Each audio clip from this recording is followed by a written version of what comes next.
2, 1. All right. Hello. Good morning. Welcome.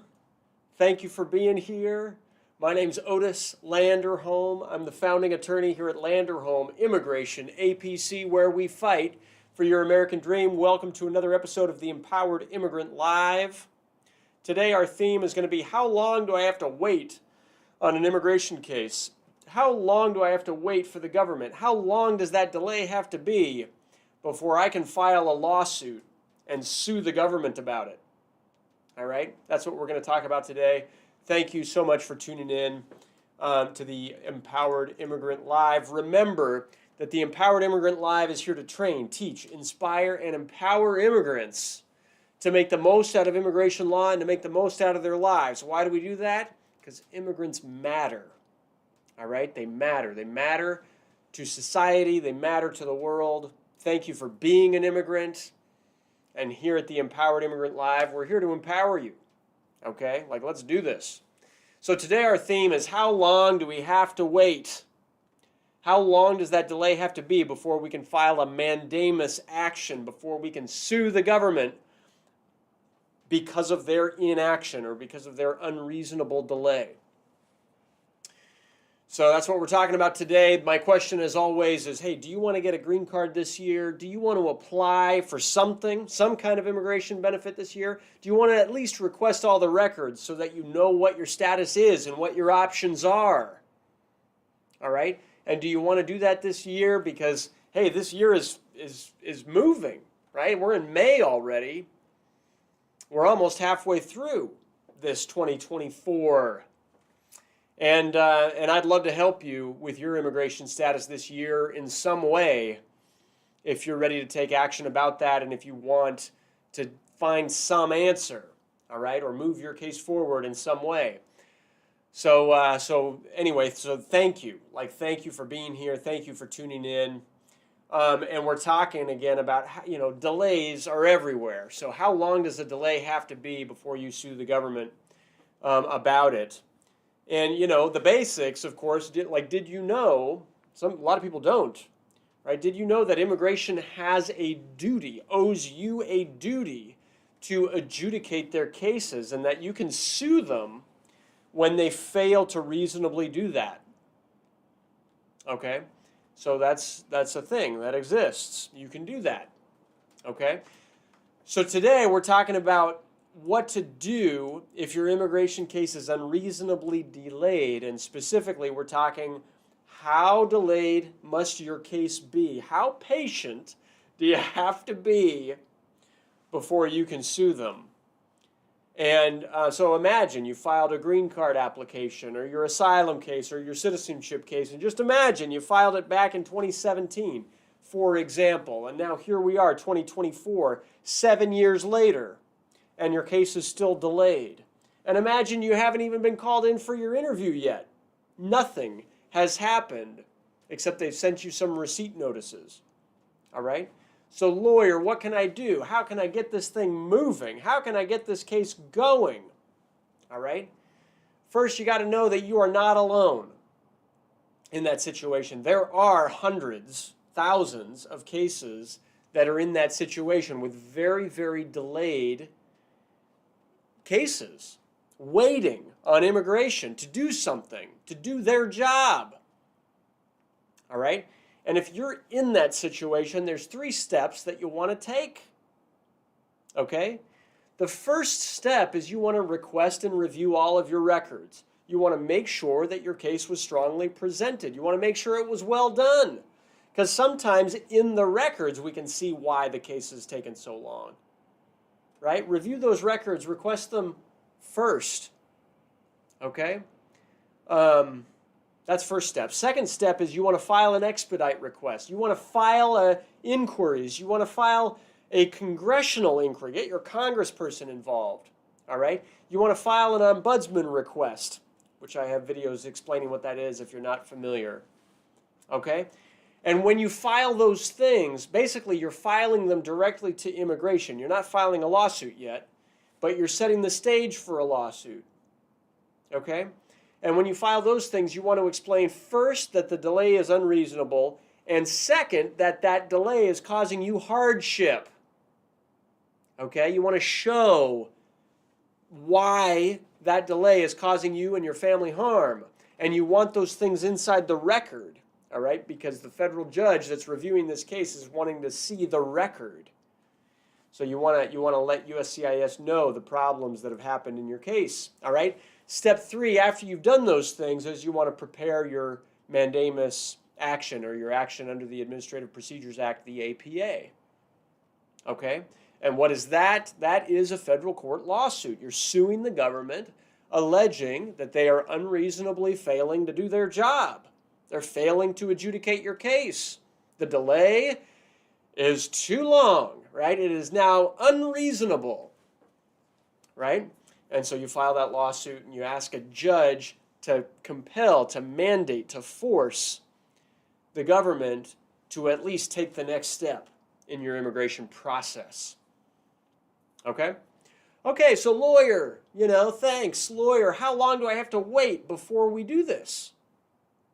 Well, the answer, as in so many areas of the law, is that it depends. All right? Because different courts and different judges will interpret when that delay is quote-unquote unreasonable differently. All right? Different courts, different judges will decide that differently.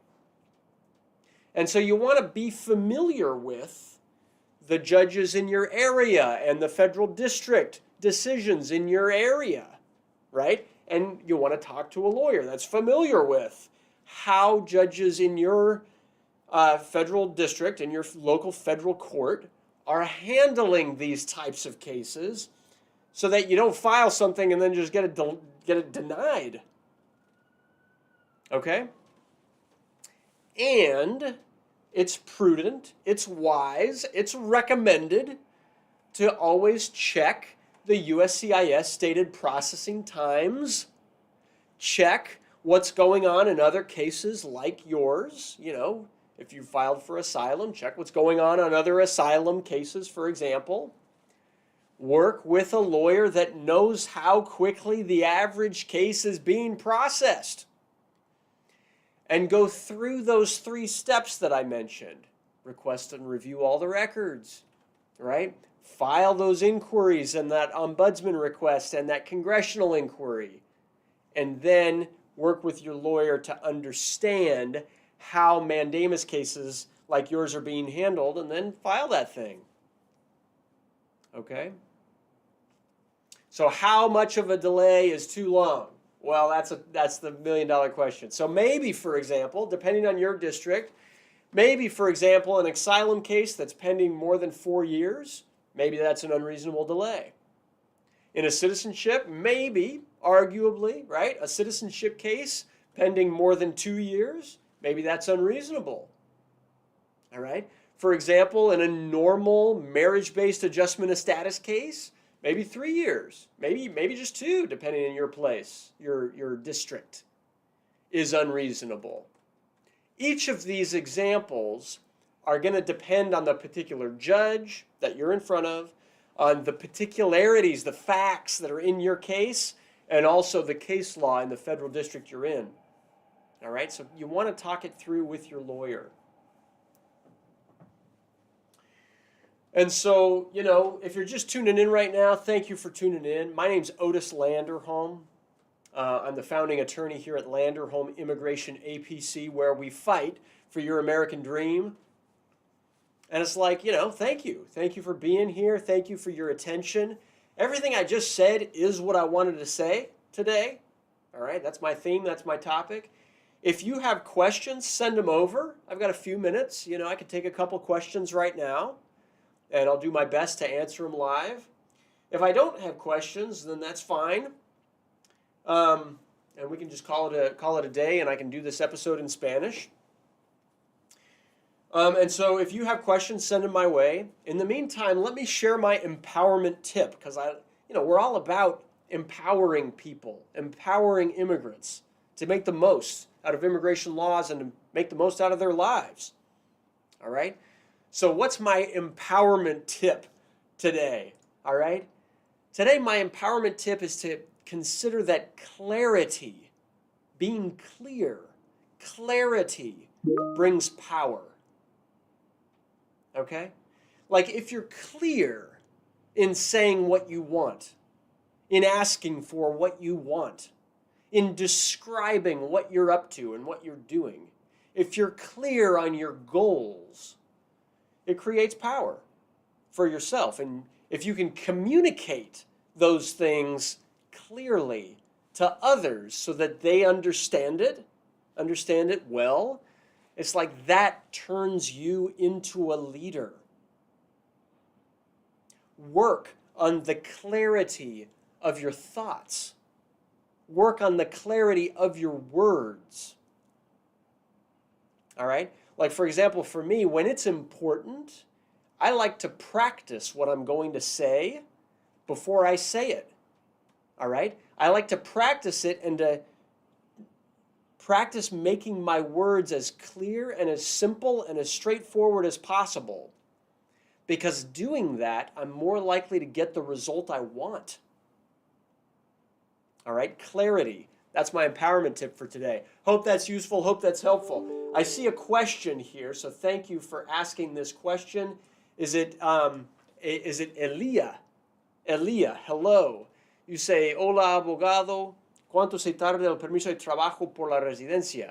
Okay, hello, lawyer. How much is it delayed getting a work permit through residency? So this is a tricky question because it always depends on what type of case you're filing. So for example, if you're filing an asylum application, all right, you have to wait 5 months before you can even submit the request for your work permit, and then there's some process waiting to even get the work permit issued. And in your situation, Ali, it sounds like you're requesting it through a adjustment of status application for your green card. So when you apply for adjustment of status, you include the form for your work permit with your case. It takes about, I say, 5 to 7 months typically to get that work card, that employment authorization document, the EAD, el permiso de trabajo, like 5 a 7 meses, 5 to 7 months. All right? Normally. All right? Hope that's useful. Hope that's helpful. And great to see you. Thank you for asking your question. All right, are there any other questions out there? Type them fast if you got them, because otherwise I'm going to wrap up. Okay, going once, going twice. No more questions? All right, sold. Very good. So, hey, Fred in America, I see you here on Instagram. Thank you so much for being here. And Soraya Kanan, hello. Thank you here on Instagram. And Lawyer Moldova. I love it when lawyers come and visit me on Instagram. Like, thank you so much for being here. I hope this is useful. Hope you're getting something out of this. And James, great to see you. And Butterfly, hello. Great to see you here on Instagram. If you're tuning in on TikTok and LinkedIn and Facebook and YouTube, like, hey, welcome. Thank you all so much for being here. It means a lot to me, all right? If this episode was useful for you, if it was helpful in any way, I would so appreciate it if you took just a minute, go to our channel in YouTube, all right? Type in Land or Home Immigration in YouTube. And when you do that, if you could subscribe to our channel, and when you do that, hit the notifications bell so that you can get notified whenever we upload another video with news and announcements and client wins and other fun videos that we do. Occasionally you'll see a song of mine, right? You know, I'd love it if you subscribe to our channel. You know, it just helps our channel perform well, helps our videos show up to people that need it. And so I'd love it. I'd really appreciate it if you did that. Okay? And as always, if you have an immigration case or if you have questions about your immigration case, hey, please give us a call. We are here to help. We would love to help. All right? That's all I got for today. Thank you all so much for tuning in. My name's Otis Landerholm. I'm the founding attorney here at Landerholm Immigration, APC, where we fight for your American dream. Make it a great day, and I'll see you on our next episode of the Empowered Immigrant Live. Thanks a lot. Take care.